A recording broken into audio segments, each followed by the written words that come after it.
भूसंपादनासाठी हवे 5,000 कोटी. प्रस्तावित पुरंदर विमानतळ. जिल्हाधिकारी डी यांची माहिती.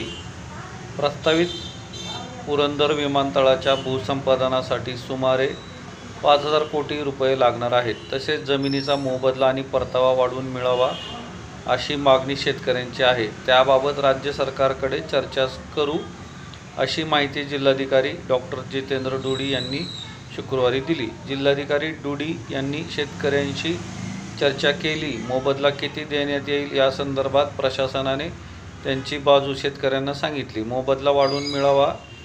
एरोसिटीमध्ये 10% अधिक जागेचा परतावा मिळावा अशी मागणी शेतकऱ्यांनी केली. नवी मुंबईत शेतकऱ्यांना 22.5% जागेचा परतावा मिळाला. मात्र तेथे भूसंपादनासाठी शेतकऱ्यांना पैसे मिळाले नव्हते. 7 गावातील शेतकऱ्यांना ठरलेल्या दराच्या चौपट रक्कम आणि 10% जागेचा परतावा देण्यात येणार आहे. डोडी म्हणाले, शेतकऱ्यांची मागणी राज्य सरकारला कळवू. मोबदला किती द्यायचा ते राज्य सरकार ठरविणार आहे. वाटाघाटीची पहिली बैठक झाली आहे. आणखी 2 बैठका होतील. जमिनीची मोजणी झाली आहे. त्याबाबत नक्की किती जमिनीचे संपादन करायचे त्याचा प्रस्ताव येत्या आठवड्यात राज्य सरकारला पाठवण्यात येईल. प्रस्ताव मान्य झाल्यावर मोबदला किती द्यायचा याचा निर्णय घेण्यात येईल. त्यानंतर भूसंपादन आणि मोबदला देण्याची प्रक्रिया सुरू करण्यात येईल.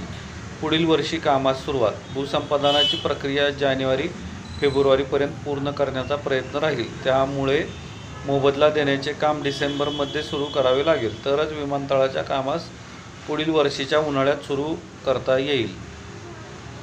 त्या दृष्टीने राज्य सरकारचा विचार सुरू आहे असेही अधिकाऱ्यांनी सांगितले.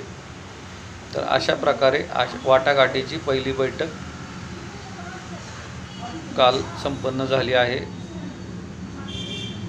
भूसंपादनाचं जे काही वृत्त झळकत होतं तर समजदार लोकांनी याच्यामधून स्पष्ट जे काही आहे ते समोर आहे. सगळ्यात महत्त्वाचं, सगळ्यांनी एकजुटीने आपल्या मागण्या मांडायच्या आहेत आणि त्या अनुषंगाने बैठकांच्या फेरी पार पडत राहतील असं तरी एकंदरीत इथं दिसत आहे. चॅनलला नवीन असाल तर सबस्क्राईब करा. बेल आयकॉन प्रेस करायला विसरू नका. माहिती आवडली तर लाईक करा, नाही आवडली तर डिसलाईक करा, शेअर करा, कमेंट करायला विसरू नका. नोंदणीकृत सभासद होण्यासाठी जॉईन या.